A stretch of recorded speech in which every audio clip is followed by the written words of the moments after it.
Bueno, venga, continuamos. El tema 2 de penal. El concepto. Tenemos el concepto legal en el artículo 10 del Código Penal. Acciones y omisiones. Ya dijimos que determinadas omisiones puede ser delito porque estás obligado a actuar y no lo haces. Dolosas o imprudentes. Dolosas es a propósito. O imprudentes. Las imprudentes solo se castigarían cuando estén especialmente penadas por la ley. Si no, no se castigan. Penadas por la ley. Acordaros de las interjecciones, las acciones y omisiones, una I, y luego dolosas o imprudentes. Es evidente, pero lo preguntaron en un examen cambiándolas. Ponía acciones u omisiones, dolosas e imprudentes, y una de las lo veréis en las preguntas de test, que todas las del examen lo tenéis recogidas en los test, pues esa cayó en un examen. El concepto doctrinal te define los términos. Una acción es un comportamiento dependiente de la voluntad y una omisión punible también. Tipicidad. La tipicidad, un delito es típico cuando está escrito, cuando está contenido en la ley. Si tú lo ves ahí escrito, eso es que está tipificado. La antijuridicidad. Ya lo vimos en el homicidio. Todos los delitos lesionan o hacen peligrar un bien jurídico, por eso son antijurídicos. Porque el bien jurídico de la vida, del patrimonio, de la integridad física, de lo que sea, lo pone en riesgo o lo lesiona efectivamente. Eso en todos los delitos hay antijuridicidad. Pero si hay causa de justificación, elimina la antijuridicidad. Ya no es antijurídico. Es decir, si tú obras en legítima defensa, que ahora veremos en este mismo tema lo que es la legítima defensa, porque se tienen que dar varias condiciones para que sea legítima defensa de verdad. O un estado de necesidad. Por ejemplo, bueno, pues poneros un ejemplo rápido. Bueno, la legítima defensa lo entiende todo el mundo. El estado de necesidad, cuando causas un mal para evitar un mal igual o mayor. Puedes a lo mejor en una operación quirúrgica tener que matar al feto para poder salvar a la madre, por ejemplo. O un ejercicio legítimo de derecho, oficio o cargo, militares, policías. Pues si se produce una causa de justificación, lo que se elimina es la antijuridicidad. Y como se elimina la antijuridicidad, que ya no es antijurídico, no se puede castigar. La culpabilidad sería el dolo o culpa. Dolo, ahora mismo, os pongo entre paréntesis imprudencia, porque en este Código Penal ya ponen dolo o imprudencia. Pero en el antiguo Código Penal la imprudencia era culpa. Si vosotros veis leído en penal culpa o culposo, entenderlo como imprudente, porque es lo mismo. La punibilidad, que se castiga con una pena. En el artículo 11 del Código Penal hablan de la comisión por omisión. Acordaros, fijaros, el Código Penal lo estamos llevando de momento por artículos. Los 9 primeros artículos los vimos en el tema 1 que constituían el título preliminar. Ahora en este tema 2 hemos empezado por el artículo 10, el siguiente, del Código Penal, que es la definición de lo que es un delito, de lo que son delitos. Y ahora, a continuación, el artículo 11, que es la comisión por omisión. Es decir, cometer un delito, una omisión punible. Dice, no se evita el resultado porque el autor infringe un deber jurídico. Y por eso no se evita el resultado del que sea, de muerte o de lesión o de lo que sea. Porque si el autor hubiese actuado como debía, no se habría producido ningún accidente, ningún resultado lesivo. Por eso equivale a la acción. Aquí hay dos casos: que exista obligación legal o contractual de actuar o que el omitente haya creado una ocasión de riesgo anterior. La obligación legal o contractual de actuar, por ejemplo, yo qué sé, pues eso, no alimentar a un bebé y que el bebé se muera. Tú tienes obligación de hacerlo, por ejemplo. Y si el omitente haya creado una ocasión de riesgo anterior, pues yo qué sé, pues imagínate unos albañiles que cortan un puente y no ponen una señalización, pues el primer coche que llega se va para abajo. Pues ahí estás creando una ocasión de riesgo anterior y no has hecho lo que debías para evitarlo. Has omitido poner la señalización, por poner así un ejemplo tonto. Pero para que nos entendamos, la comisión por omisión equivale a la acción. Da lo mismo. Da lo mismo que tú mates a un bebé que no le des de comer. Luego, la imprudencia. En el artículo 12 del Código Penal solo se castiga cuando la ley lo disponga expresamente. Nada más. Si no te dice nada, el artículo, un delito no se puede castigar por imprudencia. De hecho, en el hurto o en el robo, la imprudencia no existe. Tú no puedes hurtar una cosa o robar una cosa sin darte cuenta. Eso no existe. Sin embargo, sí puedes matar a alguien sin darte cuenta o lesionarle. Con una imprudencia que puede ser grave, menos grave o leve, pero por imprudencia. Vamos a ver las clases de delitos. Los delitos pueden ser graves, menos graves o leves. Atención aquí. ¿De qué depende? De la pena. En el tema 3 vamos a ver qué penas son graves, qué penas son menos graves y qué penas son leves en el siguiente tema. Pues según esas penas, los delitos pueden ser graves, menos graves o leves. Pero cuidado, que ya vimos la otra vez que un delito grave no solo es el que está castigado con pena grave, sino el que está castigado con una franja de pena entre menos grave y grave. Y esos delitos son graves. Fijaros, en el ejemplo que propongo, en la pena de prisión, una pena de prisión es grave si es de más de 5 años de prisión. Pues vemos la violación, que es de 6 a 12 años, es grave del todo. Pero en una falsedad de funcionario, un delito de falsedad por parte de un funcionario, la pena es de 3 a 6 años. Es decir, tiene parte de la pena por debajo de 5 años y parte por encima. Pues ese delito es grave, siempre es grave, porque abarca penas que pueden ser menos graves o graves, el delito es grave. Menos grave, fijaros, menos graves es el que solo abarca penas menos graves, nada más. Ni se va a la leve ni se va a la grave, solo menos graves. Por ejemplo, un delito de lesiones, que se castiga con prisión de 6 meses a 3 años. Ya está, es de menos de 5 años. Y como la pena de prisión nunca puede ser leve. Y luego están delitos leves, que se castigan con pena leve, eso lo entendemos, pero ojo, si abarca penas menos graves y leves, el delito, que toda la vida ha sido menos grave, esto lo cambiaron la ley para que fuera leve. Si un delito abarca una pena leve y menos grave. Por el ejercicio de la acción, un delito puede ser público, semipúblico o privado. Mira, un delito público es el que se persigue de oficio. Un robo se persigue de oficio, un homicidio, unas lesiones. Todos esos delitos se persiguen de oficio. Son delitos públicos. Un delito semipúblico es, digamos, el que precisa una denuncia, como pone aquí, para iniciar el proceso. Por ejemplo, una agresión sexual. Precisa denuncia del ofendido o querella del Ministerio Fiscal sobre un mayor de edad. Eso es un delito semipúblico, porque si no se produce esa denuncia o esa querella, no se inicia el procedimiento. Pero una vez que se ha iniciado, se vuelve público, ya no lo para nadie, ya no cabe el perdón del ofendido. No extingue la acción penal, da igual que el ofendido le perdone. Nada, en una violación, si a ti la mujer violada le perdona al agresor, no vale para nada, le va a caer la misma pena. Y luego están los delitos privados, que solo se persiguen a instancia de parte, como por ejemplo los delitos contra el honor, que precisan querella, las injurias o las calumnias, que ya lo veremos, y ahí sí que el perdón del ofendido extingue la acción penal. Si el contra el que sean el que ha presentado la querella contra esa injuria o esa calumnia perdona al que se la ha vertido, pues entonces se extingue la acción penal siempre que sea mayor de edad. Si es menor de edad y es sobre... Pues no, ya lo veremos las reglas del perdón del artículo 130, cómo sobre menores de edad puede no causar efecto. Según la culpabilidad, los delitos pueden ser dolosos o imprudentes, ya lo hemos visto, dolosos a propósito, imprudentes, la definición es omitiendo la diligencia debida. Según de resultado, puede ser de lesión o resultado de peligro de simple actividad. Vamos a ver, una de lesión o resultado es cuando se produce una lesión efectiva. De peligro de simple actividad es cuando no precisan resultado. Por ejemplo, un delito de falsedad en documento público no precisa haber dañado a nadie que tenga ningún resultado lesivo. Simplemente con haber falsificado el documento público está consumado el delito.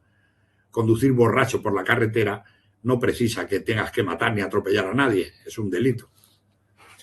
Es un delito de peligro de simple actividad. Según la duración, los delitos pueden ser instantáneos o permanentes. Instantáneos son casi todos. Delitos permanentes que estudiemos nosotros, la detención ilegal y el secuestro nada más. Por la acción, pueden ser de acción o de omisión, ya lo hemos visto. Aquí te presenta una diferencia, es raro que te lo pregunten, pero mira, la omisión puede ser pura, pasiva o de mera inactividad, o puede ser comisión por omisión. Aquí hubo omisión impropia.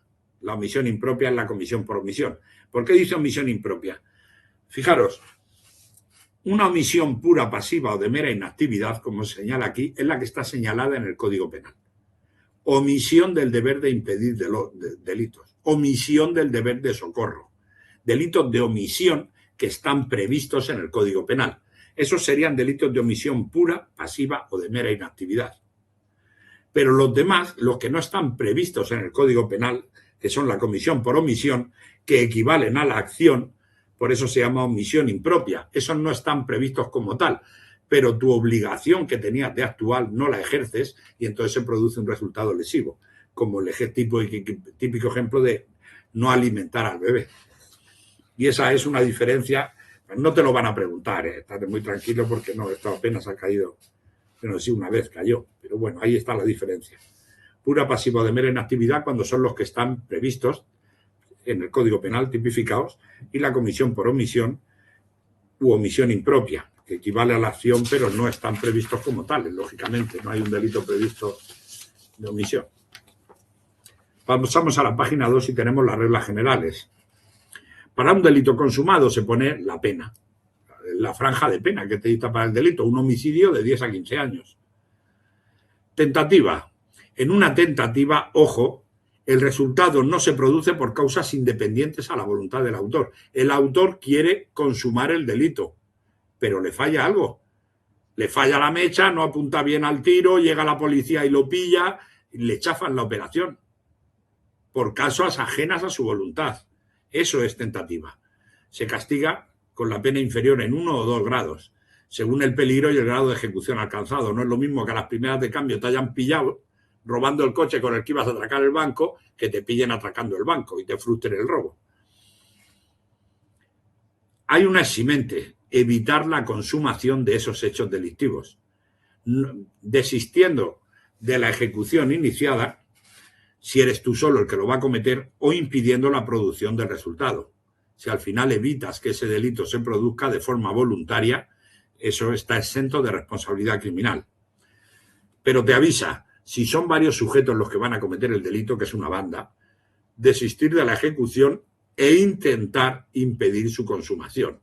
No es suficiente con decir yo me borro, que nos van a pillar o que esto pinta mal, no. Tienes o bien que denunciar o bien que tratar de que los otros no lo cometan. La excepción es la responsabilidad, claro, por los delitos ya ejecutados. Si tú robas un coche para atracar un banco y al final no lo atracas, el coche ya lo has robado, por eso sí te van a castigar. Y luego está la complicidad. Vamos a ver, la complicidad es colaborar en la ejecución del hecho, pero de una manera, digamos, que el delito se hubiera podido cometer sin ti. Simplemente has ayudado a cometerlo. Cuando el delito no se ha podido cometer sin ti, eso es como una especie de autoría. Pero la complicidad es eso, es una colaboración con actos anteriores o simultáneos a la ejecución del delito y sin ti se hubiera podido cometer. Por eso, a un cómplice tiene la pena inferior en grado. No te van a preguntar en un ejemplo práctico si este es cómplice o no es cómplice porque no se aclaran ni ellos. Continuamente el Tribunal Supremo va cambiando, digamos, la jurisprudencia. Entonces, antiguamente el que vigilaba en la puerta que no llegara la policía cuando estaban atracando un banco o una farmacia era cómplice. Ahora es autor. Es miembro, coopera necesariamente en un atraco porque está vigilando que no llegue la policía. Y por tanto es un autor, no es un cómplice. Pero a lo mejor el que roba un coche y se lo da a los autores que el coche es robado para que luego los otros vayan y atraquen un banco, pues a lo mejor ese sí era prescindible y es una complicidad. Pues la complicidad a la pena inferior en 1 grado. En definitiva, delito consumado, la pena, eso nada. Tentativa inferior en 1 o 2 grados, ¿vale? La tentativa inferior en 1 o 2 grados. Y la complicidad inferior en 1 grado nada más. La complicidad y la tentativa no se aplicarán si están especialmente penadas. Especialmente quiere decir en la parte especial. Hay veces que la colaboración, por ejemplo, o la tentativa a cometer un delito conlleva una pena diferente y entonces no se aplica la regla, se aplica la pena que le da por el hecho el Código Penal. Es que ahora mismo no se me ocurre ningún ejemplo de los delitos que nosotros demos en que castiguen al cómplice especialmente o la tentativa para cometer un delito. Pero debe haber algún delito que sí cuando te lo están poniendo ahí. Ahora vamos a las formas de aparición del delito, lo que hemos estado viendo. La conspiración, proposición y provocación, que eso solo se aplica en los delitos cuando están tipificados, cuando está previsto en la parte especial del Código Penal. Si no dice nada, no se aplica. Hemos visto que para el homicidio y el asesinato sí se aplicaba, o para las lesiones de los 4 artículos esos principales. La conspiración, ¿qué es? Cuando varias personas deciden ejecutar un delito, se ponen de acuerdo para ejecutar un delito, eso es la conspiración. Pues no está castigada en todos los delitos. En algunos delitos está castigada y en otras no. Si es un delito para cometer un hurto, por ahí, pues eso no está castigado. La proposición, quien va a cometer un delito, está resuelto a cometer un delito, invita a otras personas para que lo cometan con él. Y la provocación, cuando se incita a perpetrar un delito. Aunque tú no vayas a participar, incitas a otras personas a que perpetren un delito. Tiene que haber publicidad o concurrencia de personas. Es decir, que debe ser en un mitin o en redes sociales. Estás animando a muchas personas a que vayan a tal sitio, qué sé yo, a destrozarle la tienda a fulanito o a quemar los coches. Eso es provocación. La provocación, ojo, si al final te hacen caso y cometen el delito, ya no es provocación, ya es inducción. Inducción es convencer a alguien para que cometa un delito. Es una forma de autoría. El inductor es un autor. Aquí se metería la apología. Posición, antes había mucha apología del terrorismo. Exposición de ideas que ensalzan un crimen o a su autor, que es delictiva solo como forma de provocación para delinquir. También precisa publicidad o concurrencia de personas igual que antes. Pero ensalzar un crimen como se debe cometer o al que ha cometido varios crímenes y tal, si es una forma de provocación se castigaría. La apología sería una forma de provocación. Si se cometen el delito, ya digo, como inducción. Y aquí es donde dice que solo se castigan en los casos previstos por la ley. Si no está previsto, no se castiga la conspiración, proposición y provocación. Y ahora ya vamos con las circunstancias modificativas de la responsabilidad criminal. Las eximentes, las atenuantes y las agravantes. Os nombro ahí el artículo 19 del Código Penal, que es el que pone que si es menor de 18 años va conforme a la ley del menor. Pero vamos, esa no es una circunstancia modificativa de la responsabilidad. Pero vamos, que no se le puede juzgar con el Código Penal. Y luego meto aquí como una forma, porque conlleva eximentes, el error. El artículo 14 del Código Penal, que está aquí abajo, el error. Entonces, hay 2 tipos de errores, que es lo que le llaman el error de tipo o el error de prohibición. Es decir, un error sobre el hecho delictivo y un error sobre la ilicitud del hecho. Es decir, una cosa es que tú no sepas que estás cometiendo, o sea, lo que estás haciendo, o que lo hagas sin darte cuenta, y otra cosa es que lo hagas a propósito porque te crees que no es delito. Más o menos por ahí va. Si es sobre el hecho delictivo, puede ser invencible o vencible. Y si es vencible, se castiga como imprudente.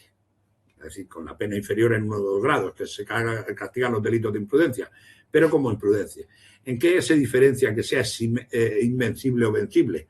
Mira, la diferencia es que si nos puede pasar a cualquiera, es invencible.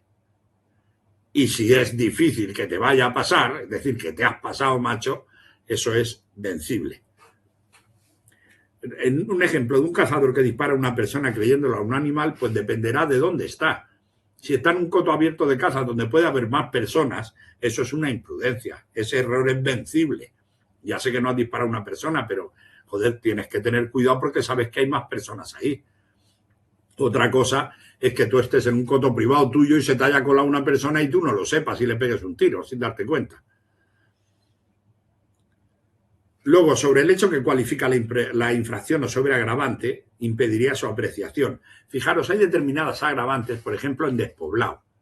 Es decir, que no haya ninguna persona para socorrerte. Eso es un agravante. Pero si tú te cometes el delito dentro de un edificio y tú no sabes que no hay nadie, que está abandonado, pues si tú lo desconoces, el agravante no se te puede apreciar, por poner un ejemplo.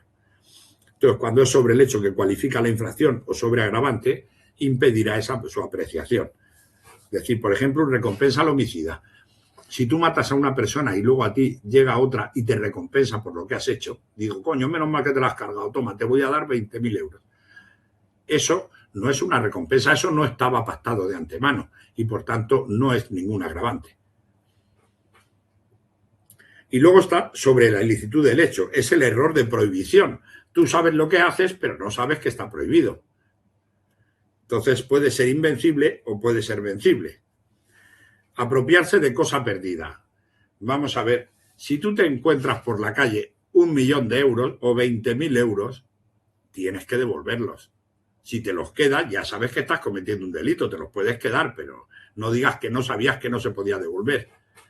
Ahora, si tú te encuentras por la calle una figurita que luego resulta que es de la cultura maya y que vale una millonada, joder, eso es invencible. Tú te encuentras una figurita, ¿cómo vas a saber tú que eso tiene algún valor? Pues no lo sabes. Pues eso es vencible, es decir, es eximente, no se te puede castigar. Pero si te encuentras dinero, macho, y no lo devuelves, eso obviamente no puedes decir, es muy difícil que no vayas a saber que eso está prohibido. Se castigaría al vencible con la pena inferior en 1 o 2 grados. Y aquí hay un truco, grados ilícitos. Mira, en un examen, fue en el de 2005, no lo han vuelto a repetir, que fue uno de los exámenes más difíciles que ha habido. Y entonces, precisamente, la pregunta que te pueden hacer aquí difícil es preguntarte sobre el error vencible. Porque si es vencible sobre el hecho, se castiga como imprudente. Pero si es vencible sobre la ilicitud del hecho, se castiga con la pena inferior en 1 o 2 grados. Que al final resulta que se castiga con lo mismo, pero en un sitio pone como imprudente y el otro pone con la pena inferior en 1 o 2 grados. Y si te van a buscar, te lo van a preguntar. Y entonces es por eso que es un truquillo decir grados ilícitos. Es decir, si me preguntan sobre la ilicitud, es inferior en 1 o 2 grados. Si me preguntan sobre el hecho, se castiga como imprudente, que es en lo que te pueden confundir, porque en lo demás no. Cuando son invencibles, son eximentes. Y cuando es sobre el hecho que cualifica la infracción o sobreagravante, no se aprecia, es eximente también. Entonces esas preguntas son muy fáciles. Pero cuando te preguntan sobre la vencible, te puedes confundir entre imprudente e inferior en 1 o 2 grados. Y ahora vamos concretamente con las eximentes. A ver, venga. Están en el artículo 20 del Código Penal, ¿vale? Las eximentes. 20.1. Anomalía o alteración psíquica o trastorno mental transitorio. Te dice el Código Penal, salvo que haya sido provocado o debiera haberse previsto. Pero bueno, es un trastorno mental transitorio que se sufre una alteración psíquica por lo que sea. Y entonces, pues, no es responsable, no sabe lo que está haciendo. Es con lo que dice, pues, un brote, por ejemplo, un brote psicótico que te puede dar y te puede liar ahí a romper o a pegarle a cualquiera. 2. Intoxicación plena. Aquí, fíjate, estar drogado o borracho, pero totalmente, vamos, que no eres consciente de lo que haces. Porque es muy raro que por intoxicación plena te pongan, por una intoxicación, un eximente. O sea, lo normal es que sea un atenuante, que es que vayas bebido, pero no tanto como para no saber lo que estás haciendo. Pero si no sabes lo que estás haciendo, salvo que haya sido provocado. Igual tú vas a cometer un delito, joder, y lo que haces es que te hinchas a whisky para tener más valor para cometerlo. Eso no es al revés, que vayas muy borracho y no sepas lo que haces. O un síndrome de abstinencia tal que no seas capaz de saber lo que estás haciendo. Y luego la 3, alteraciones en la percepción desde el nacimiento, desde la infancia. A lo mejor un sordomudo que no le han educado, ¿entiendes? O alguna cosa de esas. Un disminuido mental. La 1, la 2 y 3 vais a ver en las medidas de seguridad, ya las hemos estudiado en penitenciario. Vais a ver en el tema 4, cuando lleguemos al tema 4 de penal, la aplicación de las medidas de seguridad. Las medidas de seguridad pueden ser privativas o no privativas de libertad. Las privativas de libertad eran los internamientos, ¿os acordáis? Internamientos de centro psiquiátrico, de centro de deshabituación, de centro educativo especial. Y esos internamientos se producen por una eximente del 21, 22 o 23. Es decir, no puede castigar a alguien, pero hay riesgo de que vuelva a cometer el delito. Y entonces lo que haces es que le metes un internamiento, una medida de seguridad privativa de libertad. Son los internados judiciales. Porque una pena no le puedes poner. A una persona que mata a otra, si quieres, en un brote psicótico, no le puedes poner una pena, porque no sabe lo que ha hecho. Pero como hay riesgo de que lo vuelva a repetir, sí que le puedes internar en un establecimiento psiquiátrico con una medida de seguridad privativa de libertad. Pues por cualquiera de las 3, por el 21, 22 o 23, ¿vale? Ya por el 24, no, que es la legítima defensa. Pues precisamente el número 4 es la legítima defensa y vamos a ver las condiciones para que sea efectivamente legítima defensa. Que haya una agresión ilegítima, una agresión de una persona contra otra o contra derechos o contra bienes o un allanamiento de morada directamente. Primer punto. Segundo, que es el más, necesidad racional del medio empleado para impedirla. Una cosa, vamos a ver, es que esto es muy, yo qué sé, yo tengo una pistola y me entra un tío en mi casa y le pego 4 tiros, o sea, lo tengo clarísimo, si me entra dentro de la casa. Otra cosa es que te salten la valla, salten al jardín y le metas 4 tiros al tío, pues ahí no viene a cuento. Entonces ahí, pues yo qué sé, eso es que ya los jueces lo valoran, no te van a pedir a ti que lo valores. Pero necesidad racional del medio empleado para impedirla y falta de provocación suficiente por parte del defensor. Hombre, si tú le has robado, le has quemado el coche, le has pegado a su hijo, le has secuestrado y te vienen a pedir explicaciones, eso no es una agresión ilegítima. Ahí no hay falta de provocación suficiente por parte del defensor. Se trata de que te ataquen sin motivo ninguno. Si se dan las 3 condiciones, hay una legítima defensa. Está exento de responsabilidad criminal. Pero ya lo habréis visto en la tele, que condenaron a no sé quién porque ya cuando huían los atracadores salió uno detrás y los frió a tiros. Pero fue en una finca, pues lo condenaron. Eso no era legítima defensa, aunque hubieran ido a atracarles. Luego el estado de necesidad, lo que decía, que el mal causado no sea igual o mayor que el que se intenta evitar. Sería, por ejemplo, un aborto es el ejemplo más típico, que tienes que matar al niño para salvar a otro. Imagínate un cortafuegos. Cortas un terreno para evitar que el fuego cuando llegue se extienda. Es verdad que estás quemando una parte de terreno a un particular, pero, hombre, estás evitando un mal mayor. La situación no ha de ser provocada intencionadamente para producir ese daño, claro que no. Y que no tenga obligación de sacrificarse por su oficio. Aquí lo que están hablando, por ejemplo, fíjate en la epidemia, a los sanitarios. Los sanitarios, por un estado de necesidad, están obligados a estar, no pueden decir, no, oye, yo me voy porque quiero salvar mi vida. Ahí están obligados a sacrificarse. Luego, miedo insuperable. Aquí te dice el Tribunal Supremo que debe haber una anulación de la voluntad, que sea el único móvil de la acción o omisión, que hayas actuado o dejado de hacerlo por un miedo insuperable, te has quedado paralizado o lo has hecho porque si no te pegaban un tiro y no sabías qué hacer. Y el cumplimiento de un deber o ejercicio legítimo de derecho, oficio o cargo, que es el ejemplo típico, es pues un policía que tiene que lesiona a alguien o un soldado que tiene que disparar. Esas son las eximentes del artículo 20 del Código Penal. Ahora vamos a ver las atenuantes. La primera atenuante que nos ponen es una eximente incompleta del artículo 20 del Código Penal. Lo que pasa es que luego nos la repiten otra vez, porque dice, joder, incompleta del 20, y luego a continuación la atenuante del 21.2 es grave adicción a alcohol o drogas que no anulan la culpabilidad, que eso es lo mismo, es una eximente completa del 20.2. O sea que te repiten. Pero bueno, eximentes incompletas del artículo 20. En todo el artículo 20, si no se dan todas las circunstancias, por ejemplo, de la legítima defensa o del estado de necesidad, o sea que te extralimitas, lógicamente, lo que se produce es una atenuante. Si tú en el ejemplo que decíamos te saltan unas personas a atracarte o a robarte, los pillas, salen corriendo y les disparas, eso es atenuante.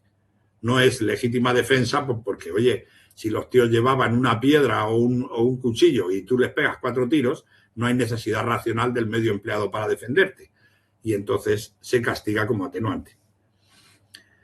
La 21.2, grave adicción al alcohol o a las drogas, que no anulen la culpabilidad, es decir, que no llegues a no saber lo que estás haciendo, lógicamente estás borracho.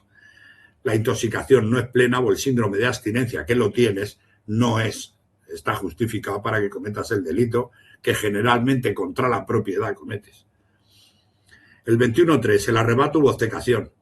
Eso es una atenuante. Una pelea que surge en un bar o una reacción espontánea, digamos. Eso es arrebato u obcecación. Y es una atenuante. Fijaros que es lo que dice el tribunal, que sea una reacción inmediata. Lo contrario sería la premeditación.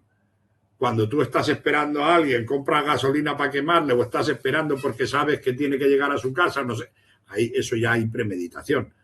Ahí eso no hay reacción inmediata, pero si tú estás en un bar, empiezas a discutir con uno y te acabas peleando con él o le provocas lesiones o lo matas o lo que quieras, eso es arrebato u obcecación.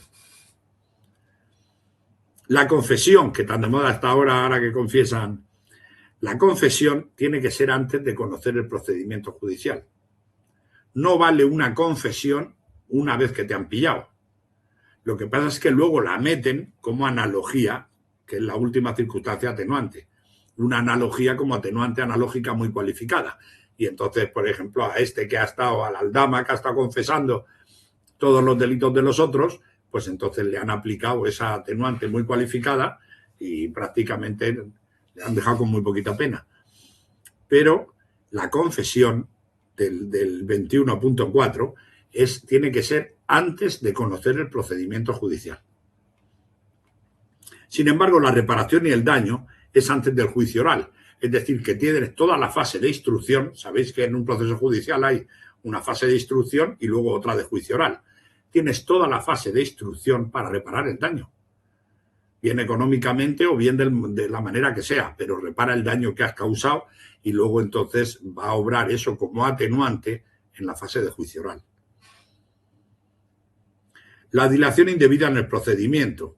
Con esto se están beneficiando muchos internos. Es verdad que en muchas ocasiones no hay derecho a que un juicio te salga a los 4 años. Si es una instrucción sencilla, un robo, un lo que sea que se haya producido, simplemente por el atasco que tienen los juzgados en juzgar. Ahí vamos. Yo a lo mejor diferenciaba y decía, bueno, si te ha tardado 4 años y no has cometido ningún delito en estos 4 años, vale. Pero si es que te dedicas a cometer delitos continuamente, pues no le rebajaría nada. Pero bueno, cuando hay una dilación indebida en el procedimiento que no es atribuible al inculpado, lógicamente es culpa del juzgado, del atasco que tiene, y no es proporcional a la complejidad de la causa, porque una causa, yo qué sé, de 100.000 folios, de estas que se están produciendo ahora en el gobierno y todo, normal que tardes años en poder prepararlas o en poder terminarlas. Pero un robo, que encima te han pillado y saben que eres tú, no hay ninguna justificación en que tarde 3 años en enjuiciarte. Pues la dilación indebida en el procedimiento es un atenuante también. Y por último, lo que digo, la analogía. Yo siempre pongo como ejemplo la ludopatía. Digo, fijaros que hay un atenuante que es la intoxicación, o el síndrome de abstinencia, a las drogas o al alcohol, pues también al juego. Los ludópatas son enfermos y cometen delitos contra la propiedad para poder seguir jugando. Pues se podría considerar como una atenuante por analogía.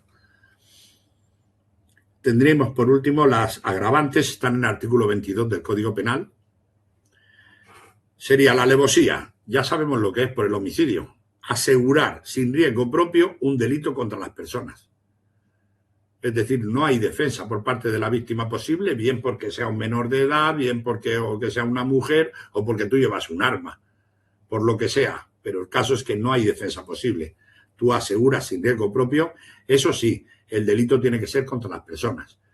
Un robo con violencia, unas lesiones, un homicidio. Segundo, disfraz, superioridad o aprovechar las circunstancias del lugar, tiempo o auxilio. El Supremo dice disfraz, que de cualquier forma para que no te reconozcan. Imagínate que te vas a atracar un banco o un cajero, te pones una gorra y unas gafas de sol. Eso es disfraz.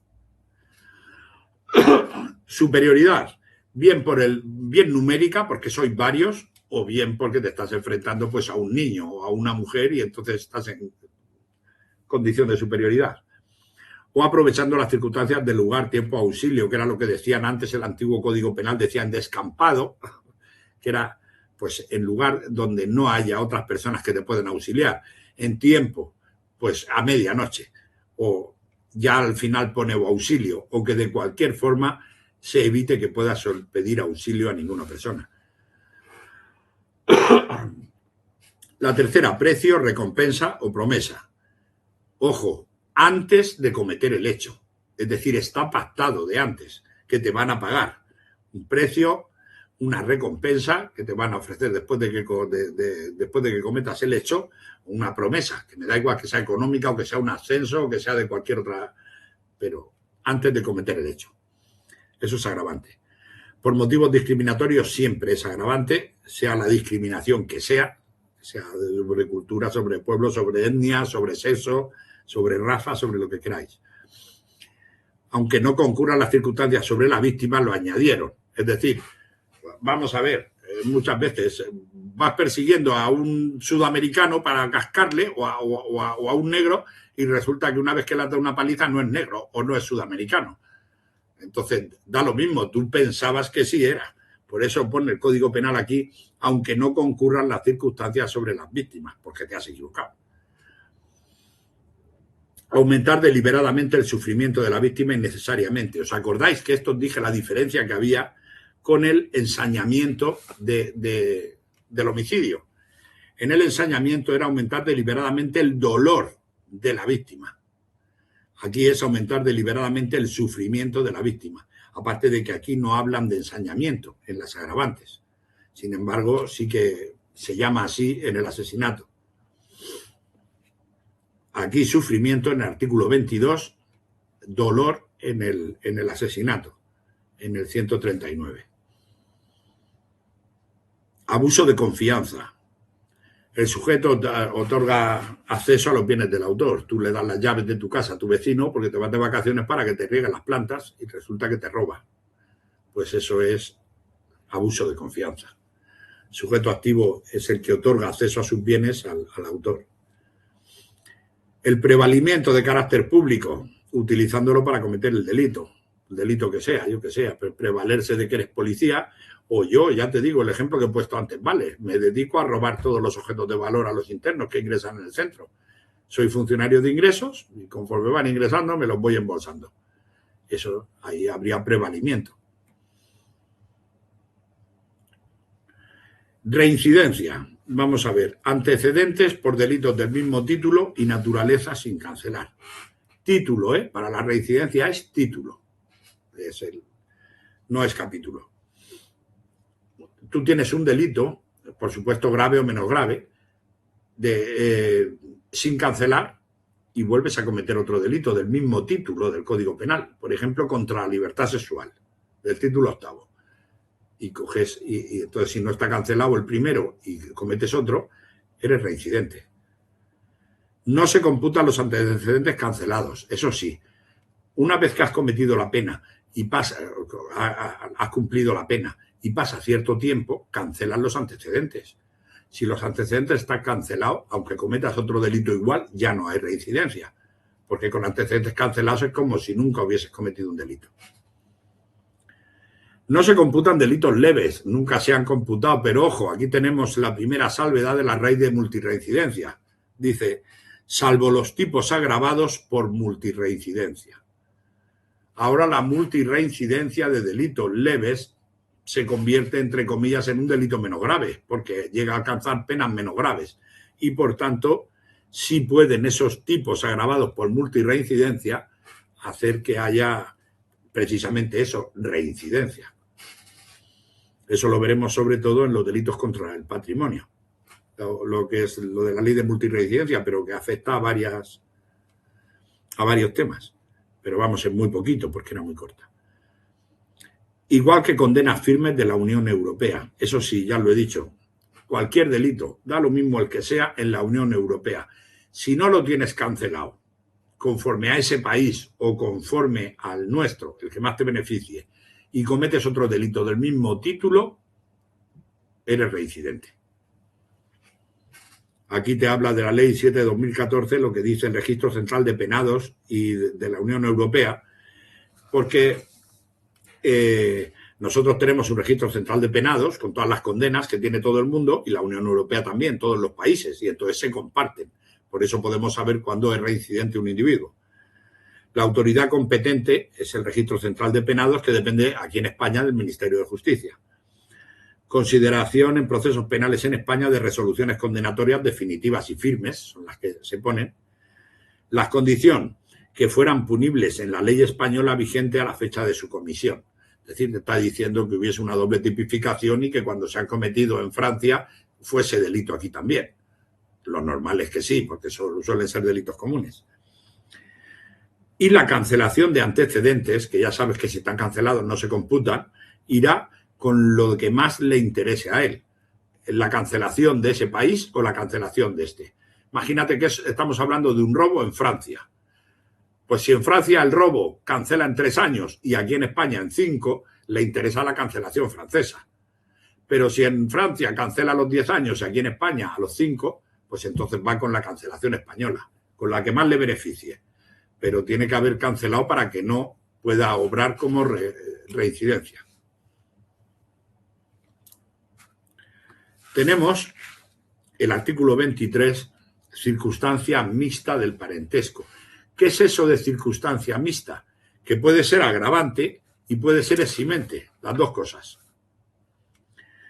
Fijaros, tenemos dos asuntos. Primero, el parentesco del artículo 23, que no es como el parentesco del 173.2. Aquí una persona con la que que tienes una relación de unión, digamos, pero no has convivido con ella o no estás conviviendo con ella, ahí no está reflejado. Ahí, fijaros, dice conviviente.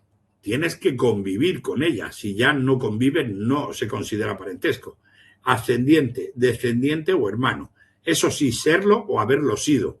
De una esposa o de una pareja conviviente, aunque ya estés separado. Pero si alguien con alguna antigua novia con la que no has convivido, no vale. Como si vale en el 173.2. Del ofensor o de su conviviente por naturaleza o adopción, es decir, político. Tu familia política es igual tu cuñado como tu hermano, da lo mismo. Generalmente, dice generalmente, eso sí, agrava los delitos personales, es decir, un homicidio o unas lesiones los agrava. Sin embargo, atenúa los patrimoniales. Si tú convives con tu madre, por ejemplo, o has convivido con ella, eres ascendiente o descendiente, y le hurtas sin violencia, sin intimidación ni nada, le hurtas, le sustraes una joya, no tienes responsabilidad penal. Eso ya lo verás, como tendrás la civil, pero no la penal. O sea que aunque aquí ponga que atenúa los patrimoniales, tendría que haber puesto que puede ser eximente en los patrimoniales, como cuando veremos ya el título en los delitos contra el patrimonio, cómo actúa como eximente, no como atenuante. Pero cuando a ti te pregunten por el artículo 23, tú tienes que decir, generalmente agrava los personales y atenúa los patrimoniales, que es lo que te van a preguntar, que lo han preguntado muchas veces. Lo que dice exactamente el artículo 23. Y la víctima, ya digo, tiene que ser conviviente, ascendiente, descendiente o hermano, serlo o haberlo sido. no es el parentesco amplio del 173.2 que incluye a la antigua novia con la que no se ha convivido, porque son cosas distintas. Bueno, las disposiciones generales os aprovecho aquí a ponerlas. La autoridad, quien tenga mando o ejerza jurisdicción propia, es lo que el concepto de autoridad del Código Penal. Y en todo caso, acordaros que significa siempre. Siempre incluye a los miembros del Congreso, Senado, miembros de las Asambleas Legislativas de Comunidades Autónomas y Parlamento Europeo y los funcionarios del Ministerio Fiscal. Todos ellos se reputan autoridades. El concepto de funcionario público es quien participa del ejercicio de función pública de cualquier modo. Puede ser un particular que lo han contratado en un ministerio, o puede ser un interino, puede ser todos esos que están participando en el ejercicio de funciones públicas, aunque no sean funcionarios, tienen el concepto de funcionarios en el Código Penal. Discapacidad, normal. Situación de persona con deficiencias permanentes que puede ver limitada su participación en sociedad en igual condiciones. Es un discapacitado, normal y corriente. Pero ya cuando ponen en la siguiente página, persona con discapacidad necesitada de especial protección, ese ya es un disminuido mental, que no tiene una persona con una discapacidad. Dice, aunque no se le haya reconocido, que es lo que se llama modificación judicial de la capacidad de obrar, aunque no lo tenga legalmente reconocido, es igual. Si es un disminuido psíquico, es un disminuido psíquico. Requiere asistencia para su capacidad jurídica y la toma de decisiones debido, aquí te lo pone, a deficiencias mentales permanentes. Luego el concepto de documento que venía ahí os lo he colado. Incorpora datos o narraciones de relevancia jurídica. Son menos 20, es muy temprano. El tema 6 lo podíamos empezar, aunque sea 10 minutillos, ¿vale? Así que lo mismo, me despido y empezamos el tema 6, lo vemos 10 minutillos y ya cortamos.